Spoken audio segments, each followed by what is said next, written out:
तो अभी आपके मन में बहुत सारे डाउट्स रहेंगे कैसे कोई मेडिकल कॉलेज चूज करते हैं। सेंट्रल इंस्टीट्यूट्स लेना चाहिए या फिर स्टेट का कोई इंस्टीट्यूट, एम्स लेना चाहिए या फिर स्टेट का कोई टॉप मेडिकल कॉलेज। इन्हीं क्वेश्चंस को आंसर करने के लिए आज ये वीडियो बनी है। So hello guys, I am Krishna, second year MBBS student at set JS medical college and KEM hospital. तो सबसे पहले बात मैं ये बताना चाहूंगा कि मैंने अपने टाइम पे कोई काउंसलर नहीं लगवाया था, मैंने अपनी काउंसलिंग खुद से की थी। तो देयर आर सर्टेन फैक्टर्स जो मैंने कंसिडर किए टू चूज मेडिकल कॉलेज। तो इस वीडियो का वही पर्पज है कि कैसे अपने मार्क्स के अनुसार बेस्ट मेडिकल कॉलेज चूज करना चाहिए। So first factor is all India versus state quota. All India Kota में दो ग्रुप्स होते हैं। First is of central institute जहां पर एम्स, जिपमर, एफएमसी और बीएचयू जैसे इंस्टीट्यूट्स होते हैं। Second group is of other state medical colleges. For example anyone who is from Maharashtra, उसे गुजरात या फिर मध्य प्रदेश के कोई मेडिकल कॉलेज में एडमिशन लेना है, that person have to go through all India quota to take admission into that medical college. Third one is state quota. आपके पास जिस भी स्टेट का डोमिसाइल है उस स्टेट में आप स्टेट कोटा के थ्रू अप्लाई कर सकते हो।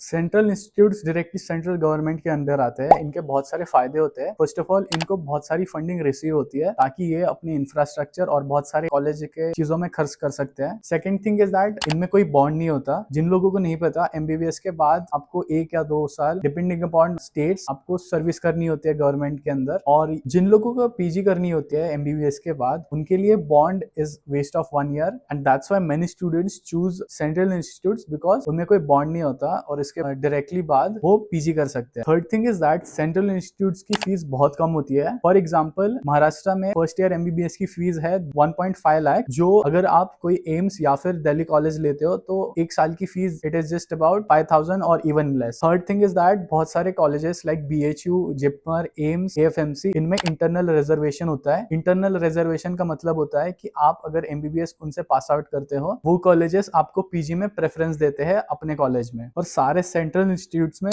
बहुत ज्यादा पेशेंट इनफ्लो होता है। More patient inflow is equal to more clinical exposure. So ya, you get a very good amount of clinical exposure in central institute. Disadvantage of central institute is that once you take admission into it, आप अपने state का PG Kota loose कर देते हो। Like all India Kota through अगर दूसरे state के medical colleges में जाते हो तो आपको एमबीबीएस के बाद पीजी में प्रेफरेंस उसी स्टेट में मिलती है, ना कि अपने डोमिसाइल स्टेट में। एंड स्टिल सबसे इंपॉर्टेंट बात यह है कि आप कोई भी कॉलेज चूज कर रहे हो, check the bond duration of the state, because in states like Haryana, Tamil Nadu, यहाँ पर bond duration is about 5 years, which is very very long. In states like Chhattisgarh, Bihar, Bengal, UP, यहाँ पर बॉन्ड का duration is about 2 to 3 years। In states like Maharashtra, Karnataka, Madhya Pradesh and Andhra Pradesh, यहाँ पर bond का duration is about 1 year। States with no bond are like Delhi, Chandigarh, all central institute, Kerala, Himachal Pradesh and Telangana. So next factor is exposure. City medical colleges have better exposure than peripheral medical college because city में ज्यादा population होता है, so ज्यादा patient inflow आता है in city medical colleges. So more patient inflow is associated with more clinical exposure. I would like to mention few cities जहाँ पर बहुत ही अच्छा clinical exposure मिलता है. First of all is Mumbai, Pune, Chandigarh, Delhi, Jaipur, Lucknow. Next factor is that age of institution and reputation. बहुत लोग इसे important नहीं मानते हैं, but I consider it as important because institutes like JJ, KEM, AIIMS Delhi, CMC Vellore, KGMU or MAMC, these institutions have really good infrastructure and the most important thing is that they have best possible alumni network. So next factor is hostel and other infrastructure. दो types के colleges में आपको hostel नहीं allot किया जाता। एक वो institute होते हैं जो बहुत पुराने हो चुके हैं, उनके कुछ हॉस्टल्स रिकंस्ट्रक्शंस में जाते हैं, इसलिए फर्स्ट ईयर का हॉस्टल नहीं मिलते हैं। फॉर एग्जांपल केईएम, सायन और नायर, यहाँ पर फर्स्ट ईयर में हॉस्टल अलॉट नहीं किया जाता। सेकंड इज जो जीएमसीज अभी बन रहे हैं, डेवलपिंग फेज में है, उनमें हॉस्टल का कंस्ट्रक्शंस बाकी है, इसलिए आपको अगेन फर्स्ट ईयर में इधर अलॉट नहीं होता। Okay, so next factor is home town versus city medical college. First of all, MBBS बहुत लेंथी कोर्स है and it becomes easy and convenient for a person to stay in his home town and complete the course. बाहर जाके बहुत struggle करना पड़ता है। For example, I am a person from Latur and I want to choose between GMC Latur and GMC Satara. Let's say it has more or less same patient inflow and other infrastructure. I would obviously choose GMC Latur because it is my hometown. And there is other example. For example, I am getting KM or GMC GMC Latur. Obviously, KM has the highest amount of clinical exposure as well as it has better academics infrastructure than GMC Latur. So the choice is clear. Like I would obviously choose KM over GMC Latur. And next factor is state का कोई top medical college लेना चाहिए या फिर AIIMS choose करना चाहिए. First of all, AIIMS में कोई बॉन्ड नहीं होता. एम्स की फीस बहुत कम होती है. एम्स में you also get internal PG quota. Infrastructure बहुत अच्छा होता है उनका. There is slight drawback that AIIMS city के बहुत दूर होते हैं एक्सेप्ट एम्स दिल्ली. तो थोड़ा you can't enjoy that proper city life in AIIMS. AIIMS में बहुत अच्छा क्लिनिकल एक्सपोजर मिलता है. But if you are getting college in cities like Delhi, Mumbai या फिर Chandigarh, these cities beat AIIMS in terms of clinical exposure and academic. For example, if you have to choose between KM and AIIMS Nagpur, KM is situated in Mumbai. Mumbai में बहुत ज्यादा आपको clinical exposure मिलेगा. It also has good academics, but drawback itself is that it is situated in Mumbai because monthly expenses यहाँ पर बहुत high हो जाते हैं. Around you have to spend 10 to 12,000 per month for food expenses. और first year में आपको hostel भी allot नहीं किया जाता इधर. And on the other side, AIIMS की फीस बहुत कम होती है. यहाँ पर monthly expenses भी बहुत कम हो जाते हैं. And it also has good academics, but in terms of clinical exposure, I will always be going after KEM rather than AIIMS Nagpur. So it again becomes personal choice. So if you are from Mumbai, you should choose KEM over AIIMS Nagpur because ये college थोड़ा पास है, आपके home town में है. Travelling का कोई issue नहीं है इसमें. So next factor is language barrier. आप सभी लोगों को अल्टीमेटली डॉक्टर ही बनना है. कभी भी पेशेंट अपनी लोकल लैंग्वेज में ही कम्युनिकेट करता है. So if you are from North India planning to take medical college in South India, it becomes hectic and difficult to communicate with patient. So it's better if you choose college in states where you understand their local language. And also vice versa, many South Indian students don't leave South India itself because उनको हिंदी नहीं आती है. It becomes hassle to learn the language for them. For example, if I have to choose between MAMC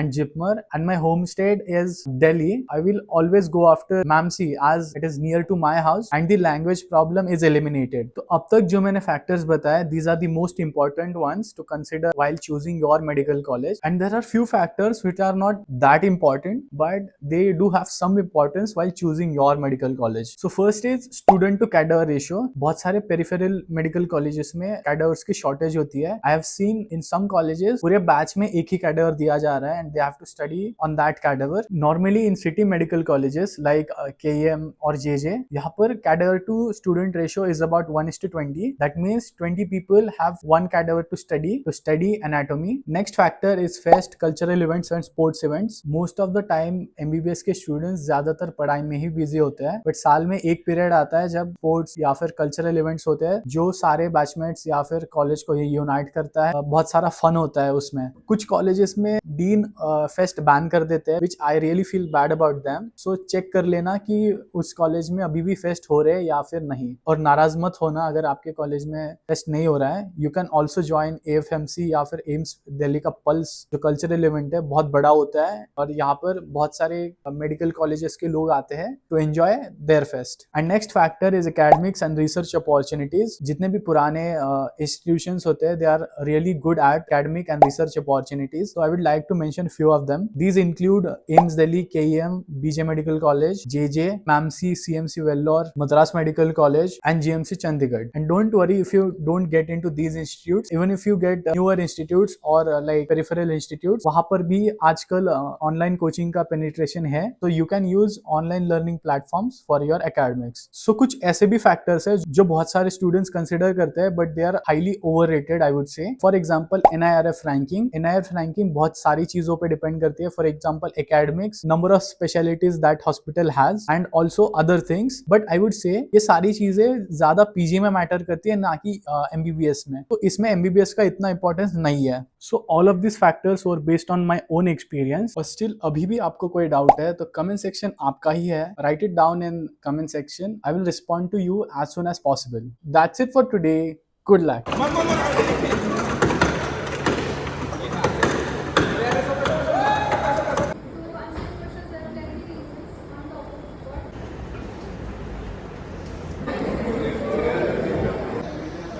खाली वापस तो